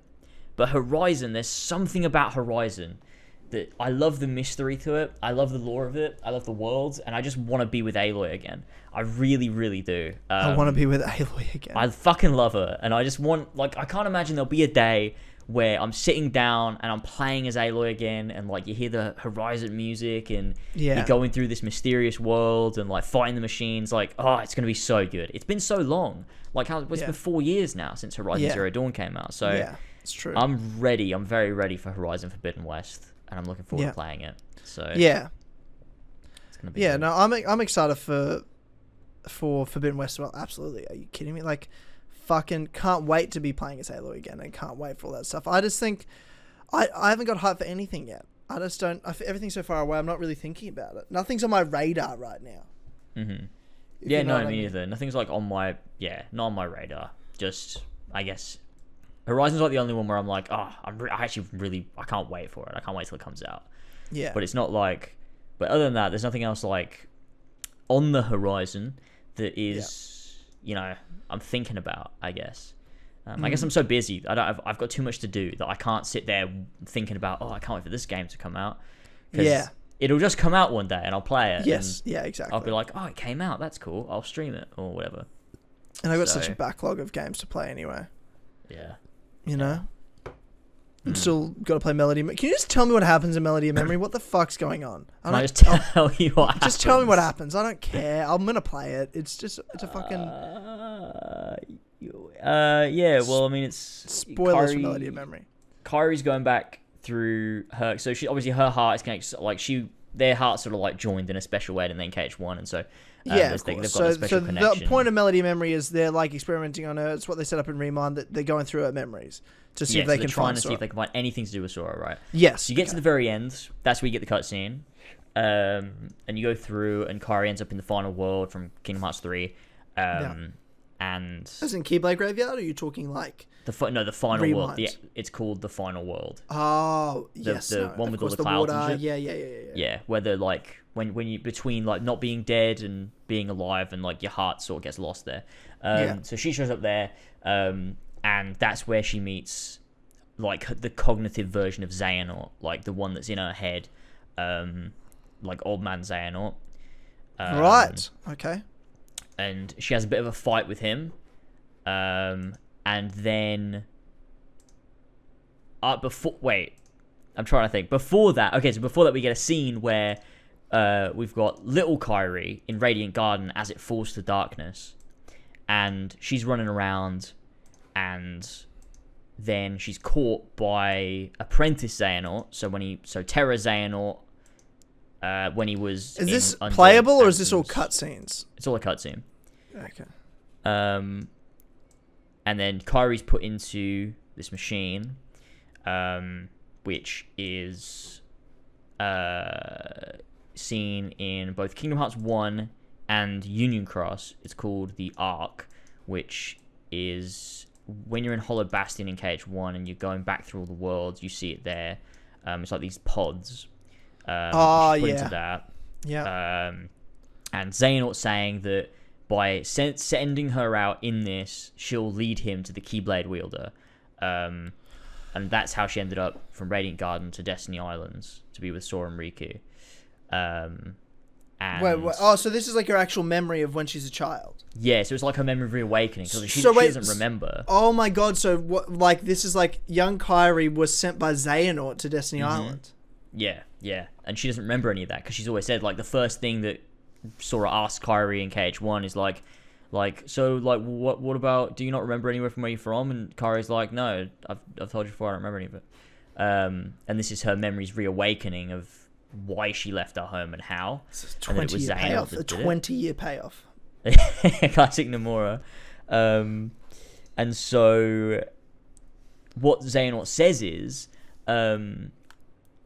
if you land in a place that's neither light nor darkness, but somewhere in between, then we must abandon our mission because we failed. And that's the last thing he says to her before he leaves. And so when she's fighting Xehanort, what happens is, it's fucking cool. She gets like knocked down to the ground, and Xehanort gets his Keyblade and he like goes to hit her, and then it stops. And in the camera, you can just see its Kingdom Key, and then the camera like pans around. And Xehanort's like, oh, look who's joined us. And then as Kairi stands up, she like turns into Sora, like, so it's Sora's heart finding Kairi to be there to defend her. And he can't speak, and Xehanort's like, oh, like I expected, your voice can't reach us from where you are. And then there's like a boss battle and everything, and then Xehanort just reiterates what he said to her on that final day in Radiant Garden, which is that if you land in a place that's neither light nor darkness, then they failed their mission. And so they speak to Ansem the Wise when Kairi wakes up, and he surmises that this place that's neither light nor darkness, where Sora must be, is somewhere that's the other side of their reality. So you've got, in our reality, you've got light, the realm of light, the realm of darkness, dreams, data, memories, all those places. But where Sora is this place, like Ansem the Wise calls it, unreality. And so the fairy godmother shows up, and she's like, okay, Kairi's one of the keys, Riku's another one of the keys, because he's been having the dreams about like the tall buildings and everything in the city, which was that secret ending of KH1. And there's one more key that she has to take them to go and find. So the fairy godmother takes them to the final world again, where they meet the unnamed star from Kingdom Hearts 3, the girl that Sora says to stay strong, because whoever's looking for her will come and find her and whatever. And she knows, we assume she knows Yozora, because when she's speaking, the Yozora music starts playing in the background, and She is this final key to take them through to this unreality where Sora's heart, or where Sora exists. And so when they're talking about the dreams that Riku's having, she says like so she recognizes the city when Riku's talking about it and names it Quadrathum, which is the name of the city where we assume where Yozora comes from, which also means square in Latin, which adds a bit more to it, like, you know, being a game focused on Square Enix stuff with like Yozora being like Noctis or whatever. And then Riku opens the portal using the key provided by the unnamed star to enter this world where he thinks he's going to go and find and look for Sora, which sets up basically the next game. And other than that, Yensid sends out Mickey to go to Scarlet Ad Kylum to investigate about the lost Keyblade Masters from Daybreak Town and Union Cross. And Kairi... So is that like, does he have to go through... Is that world still exist, or is that like a time travel thing? We don't know. That's the final words are like, you'll start your search in Scarlet Ad Kylum, and then it comes up Oath to Return Kingdom Hearts. So we don't know how Mickey's going to get there, but that's what he's been sent to do. And then also Donald and Goofy are going to Twilight Town, Land of Departure, and everywhere to tell everyone to call off their search. So all of the characters are basically done doing what they're doing. They've all come back to formulate a plan of what they're doing But next. even the Birth by Sleep crew, they're in the realm of darkness. Because Riku knows where he's going now, so they don't need those people to keep looking. Yeah, but how do they get to them in the realm of darkness? I guess they just call them and go, hey guys, come on. Come Call back. them. Know. I don't know. It's more of magic. I don't know how it works. But there's that. And then also Kairi is going to continue her training as a Keyblade wielder under Aqua. So they're going to train together, which is what Kairi wants to do. And Yensid was like, that's cool. And that's basically where we're at with everything. So Riku's off to Quadrathum to find Sora, and Kairi's training under Aqua, and Mickey's going to Scala. So wherever they take that, we don't know. But it's interesting, and I think it's going to be cool, because I feel that the next Kingdom Hearts game, whatever they do with Riku, is going to be very Square Enix focused. I feel like the fact that it's called Quadrathum, meaning square in Latin, is like... It opens itself up for telling Square Enix stories. Like, whatever happened to Cloud and Sephiroth at the end of Kingdom Hearts 2, like, they just vanished. Maybe they went back to their original world, which is maybe in this unreality. Maybe that's where they came from. Maybe they fell through at some point. Maybe we can go to Midgard. So you think it's going to be less Disney? Is that what you think? I think it's going to be less Disney. I think it's going to be a very different game. With Riku searching Is it for Kingdom Sora. Hearts 4, or is it... I think yes. I think Kingdom Hearts 4 is going to be the next game, and I think it's going to be about Riku searching for Sora, because I don't think they'll save Sora in a side game. I think that's going to have to happen in Cage 4. And it just makes sense to me that that's what they do. And Nomura said before that they want to do something different. So I just think it'll be interesting. And I'm all up for So you're saying new. a main title Kingdom Hearts game where we're not playing as Sora and there's no Disney World. I just don't see how that's possible. I just don't see how that's possible. I think Nomura is feel such like a mad cunt that he could do it. I think it's a side game. I don't think it's going to be a side game. I really don't. Dream Drop Distance 2. I don't think they're going to do it. I think it almost looked like it was going that way, but they've kind of like jumped over everything and been like, here's all the hurdles gone. Riku knows exactly what he's doing. Like, Riku is now like in Quadrathum now. That's where we're at now. He's gone through the portal, and that's where the next game starts. But maybe what they could do is the first, few hours of Kingdom Hearts 4 is Riku rescuing Sora, and then we move on to, like, where do we go next from that? Because there's a lot of elements to play into it, like with Mickey finding out about the Lost Keyblade Wielders, that ties into Master of Masters and Luxu, then obviously got Aqua and Kairi, and so all of those things could be tied up within the first few hours of Kingdom Hearts 4 to then have, well, now what's the next steps for Sora? And, what does he do next? And what does Sora and Riku find out in this unreality? How do they find things out? Because, what you could always do is have Riku find Sora early on, and then it's Riku and Sora together trying to get out of this other world. Well, it's like, the same way as... it's the same way as there's the start of Kingdom Hearts 2, there's a big section of Roxas, and at the start of Kingdom Hearts 3, there's a big section of Aqua, or there was supposed to be a big section of Aqua that they ended up making into but they released 0.2. Yeah. So it's probably the same concept here. Yeah, and that would be interesting to do. Well, would you not... Here's an idea for you. Kingdom Hearts 3.5, 3.5. as in a collection for this current generation consoles. Kingdom Hearts 3 Remind, Melody of Memory in 4K, The Dark Road as a movie, and then they also have this starting point of Kingdom Hearts 4 where you play as Riku. You could do it. They could do it. I wouldn't be against it. I mean, I'm not against anything, to be honest with you. I played a fucking rhythm game twice. Yeah. They can do anything. They can do anything. I don't give a shit. I spent hours and hours and hours playing that fucking mobile game, and I loved it. So you could propose me anything, and I'll say yes to it.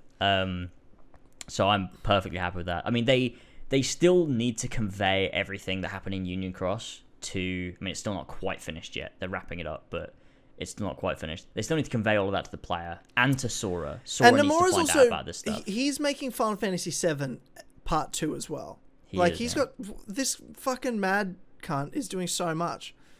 He is, yeah. And I think that it'll be a bit smoother now, because obviously working on Kingdom Hearts 3 and Final Fantasy VII Remake Part 1 at the same time is a big undertaking. But when they've already got Final Fantasy VII Remake now. Like, you can now build off of that in a much easier way, and then Kingdom Hearts 4 or whatever they do, you've got KH3 to work off of now, so it's not that big of a deal, so I think it might be a bit easier. But I think, next year, 2022, is going to be the 20th anniversary of Kingdom Hearts.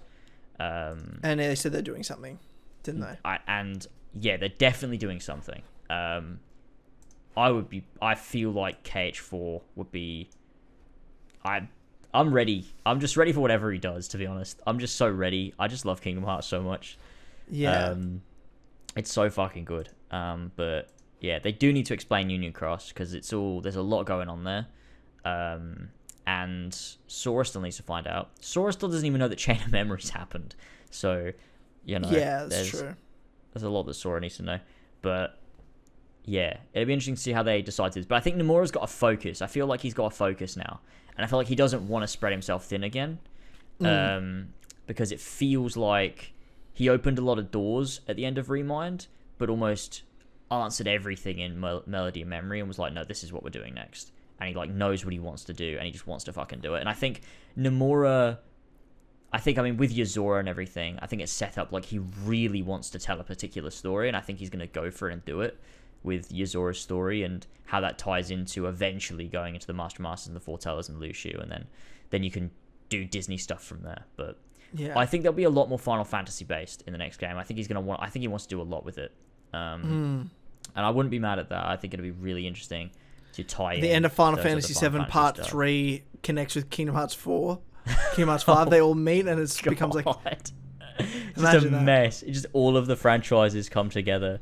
But I think it makes sense because as well, like, Sora ends up in Shibuya. Like, that then ties to the World Ends With You. Yozora links to Final Fantasy 15, and like, what if they do decide to have one of the worlds be Midgar, and you've got Cloud, but Cloud and Sephiroth, but it's the Kingdom Hearts 2 version, not the actual game version sort of thing. Yeah, exactly.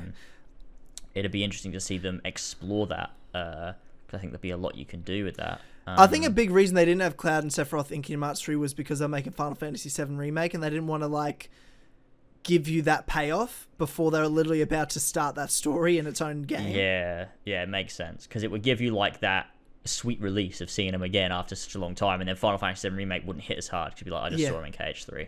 Yeah, exactly. Yeah, and I think it will work even more now, especially because you can then ride off the back of Final Fantasy VII Remake and be like, here's these iconic characters again. Yeah, that's it. And tell that story and see where they go and what happens with it. So, yeah, I'm just very excited. I think there's just a lot of potential for Kingdom Hearts moving forwards. And there's so many plot lines. Like, when you think about how much depth there is to each of them as well, like, you've got the black box and Maleficent and Pete looking for it, and how that then ties to Lucio and the FourPillars and their roles that were given to by the Master, and then, like, what's the Master of Masters doing? And then on top of that, you got Yozora's whole storyline. Like, what is Yozora doing? Who is he? Where'd he come from? What's the fuck is Luxor doing in his world? Like, there's so much going on, and I just can't wait to play all of it. It's just the best shit. I fucking love Kingdom Hearts. Yeah. Fuck. Okay. I'm very excited. I've sort of got, as you've been explaining, got the cutscene in the background going for like the ending, because I'm just like, I mean, I'm gonna play it eventually. It's not gonna stop me from playing it, but I've got other games I'm playing anyway. Yeah.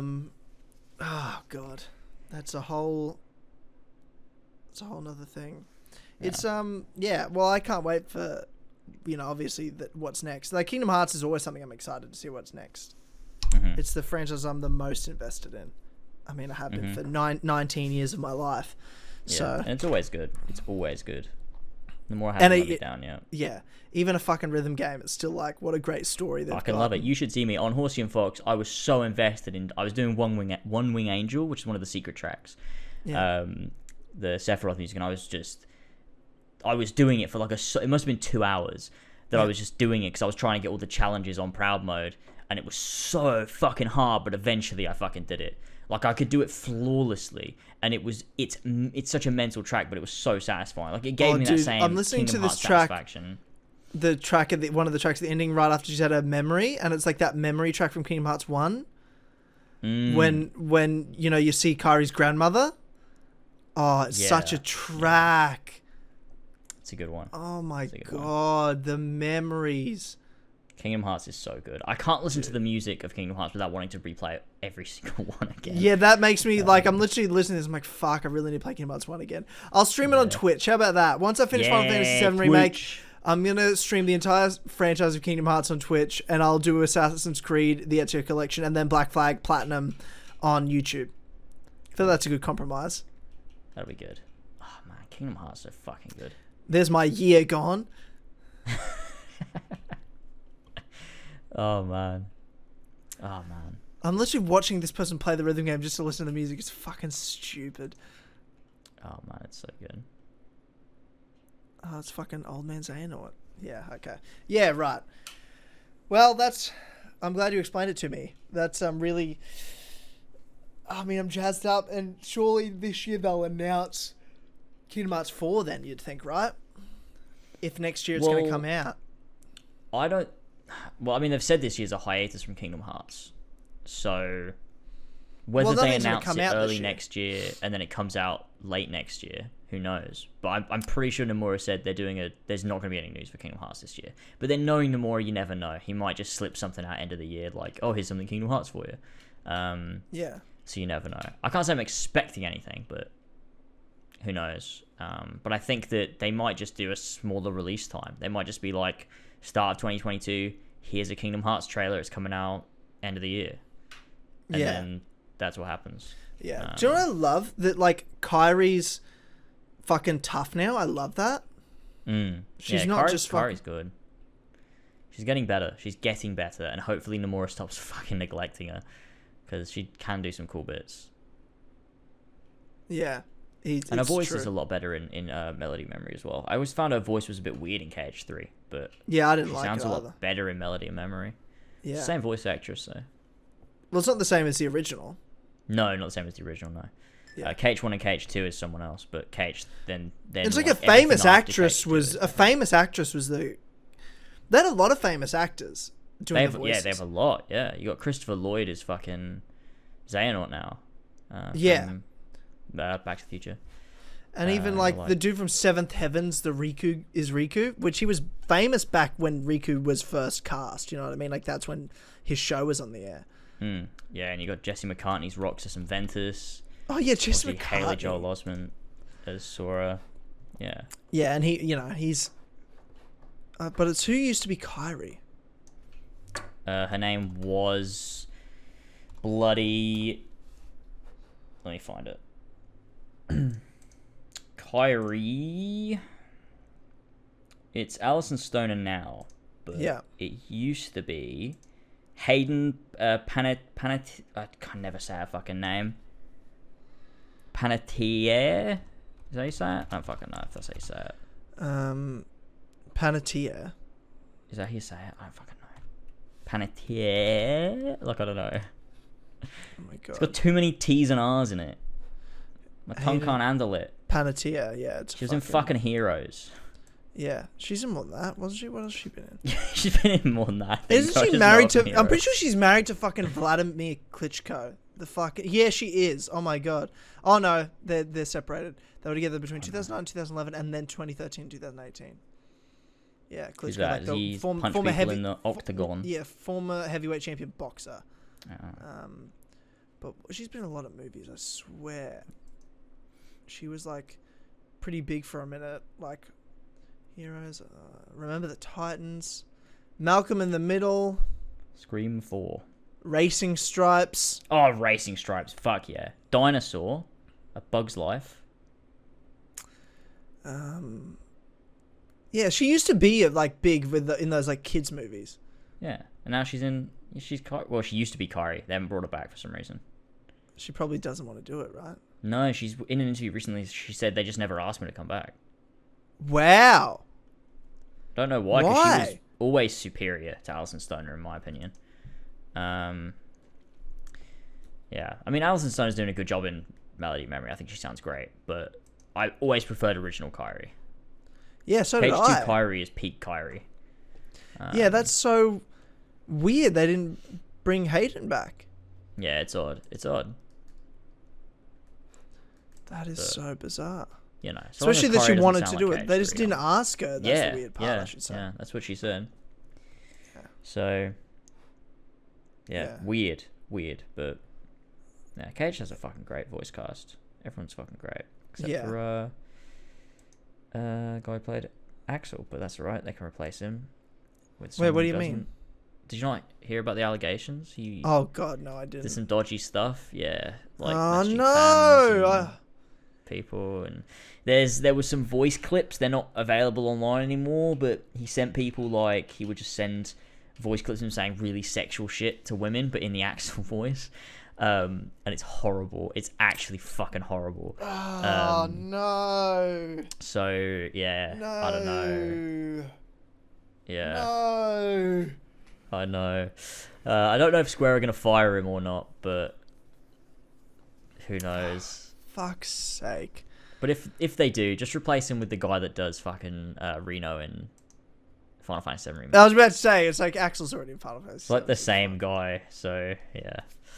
Just do that. I'll be happy. Yeah. Yeah. Okay. Well, James, we really covered a lot today. We really covered a lot today, especially when there's no news at all these days, ever. And nothing's ever happening. Well, it's start of the year. Not much is going on. Yeah. Yeah. No, not much is going on. Particularly when last year was COVID, so not a lot was developed, I feel like. You know what I mean? I feel like a lot of things have just sort of... We got things last year because they were already finished, you know? And this year it's sort of like it's gonna be a quiet one. I just feel like it's gonna be a quiet one. And then next year will be big again. Yeah, because probably. people are back working, but people don't have things ready yet. Yeah. So we'll see. But anyway, ladies and gentlemen, thank you so much for watching and listening to this episode of the As Always podcast. And if you feel like you want to hear more, or listen to more, or get involved with us, head over to patreon.com/as always. And for just $1 a month, you become an As Always member, get exclusive access to the Clubhouse podcast, the best podcast on the internet. On every other week, the As Always podcast isn't on. It comes out on Sunday next week. So it's really exciting. You should go check that out. There's over 100 episodes for your streaming pleasure for just $1. So you got nothing to lose. You can just enjoy amazing podcast material. And of course, we've got to thank the Sweet Vintage lads over there for helping power this podcast. We couldn't do it without them. We have Avery Dobbs, Cat94, Clark 53, Colton the Cream Pie King, Damien, does the name William Miles ring a bell, Flash Paradox, Jesper Olsen, Cassandra fingers me with her thick strong arms, King Richard III, Olbrick, Raj, Real Kermit Cinema, Ryan Hafer, Tristan Weaver, Viridian, Ballsack 47, Aragon, Henry, Justin, Kimasaba Gamer Cream Pies, Lumistrad, Mario 5380, Ooga Booga, Chinga Wooga, Tuga Muga, Luga Suga Vuga, Puga Ruga, Suga, Zuga Yuga Duga, Pink Flame 313, Sab 2557, Seth, Sicarius aka Kieran, Alfie Rodbert, and isn't it silly when you're getting hot cuisine by Marie Antoine Camer, but the student uprising had built a barricade and it doesn't go any further. It literally doesn't go any further. And Andy Cure, Angel of Heart, you need to change that name. I'm not reading that ever again, by the way. I just want to say that. Anonymous 1K, Big Dick, 666999, Ben Davis, Ben Higgins is waiting for the David Jerome EP, Benedict Clobbers, big-titted animal, biggest fucking virgin, Why is that bodge. your brother? Yeah. Why's your brother big-titted animal? Oh, it's a fucking Tom Segura joke. His podcast is a thing where it's like people would like sweep into conversation calling their significant other a big-titted animal. It'd be like, hey, big-titted animal, can you make me a sandwich? And they'd film their reactions and then send it into Your Mum's House podcast with Tom and Christina. Right. And Harlan fucking froths over that bit and was showing me, and then he wanted me to laugh at it, but I was like, I'm not going to laugh. Bodge, Biku Overlord, The Elder, Brian Ford finally remembered to change his name, Christian0210, Chunky Malha, Connor DeRose Bully in the Alley, Elias Rowe, Emil Catborg, Evan Brown, Evan the Kitty, Fat Fuck Cuck, Fishy, Franco, Furious Coco, Gene, Gimme a Penis, Ginkgo Swag, Greenie's Weenie, Gwen Hughes, Harrisy, aka Bad Assassin, Hooky, Imagine Dying in Demon Souls though, Jack Nichols, Jack DJ 1998, Jackery, Joe, the best AC Brotherhood player on Earth, aka Founded Scarab, and that's the biggest lie I've ever heard. Joe the Sexy Boy Smith, Josh Duval. By the way, the reason I know that, Joe, is because when Brotherhood was like a thing with multiplayer, you weren't even born. That's how fucking young you are, you fucking fetus. So you aren't. He's how not can you be talking the best? about multiplayer. He's talking about single player. Yeah, okay, fair enough. Because he's speedrunning it. Yeah, whatever. And he's not anyway. Josh Duvalier, Josh J. Anderson, Joshua James, Joshua Mora, Kassassin, Christian Rowe, Kyle, Lady Litzamania, Liam, Luca, Louis De Leon, Mass the Bass, Max H, Milky Boy, or Milk Boy. For some reason I saw a Y there. I'm scrolling too fast. Nick Miller, Order 1908, Otaku World 7, Owen the Big Brain, Philip Stillwagon, Possessed Jackal, Pubert Flubert, Rainy Not Sunny, Radok, Ravjai, Samwise the Sassy, Son of a Bitch, OG Doggo, Sparky Barks, The Blue Cow, They Call Me the Greenie Bearer, but Assassin Christmas is long gone, aka Connor, Thomas James Talbot, Tim Allen is a cunt, TJFL, or Travis, Trajan Markion Young, Tristan Obigfell, Victor Eliasson, Walshy, Winona Ryder, aka Lindsay from Destination Wedding, wow, so they've done a list for name. You absolute Philly Thathage. That's the best name in ages. You That's absolute good. Philly Thothage. Zeppo. Thank you, Sweet Visions lads, for helping power this podcast. Why is Tim Allen a meme now? I don't know. I don't know. It's Matt. It's fucking Matt. Thanks for tuning in to this episode of the As Always podcast. We'll see you tomorrow for Streamcast on the Four Pillars Network. I'll be on talking about Falcon Winter Soldier episode 1 with Eddie and Sheps. And of course, next Sunday, Clubhouse podcast, and next Monday, the Four Pillars podcast. We'll see you then, gamers.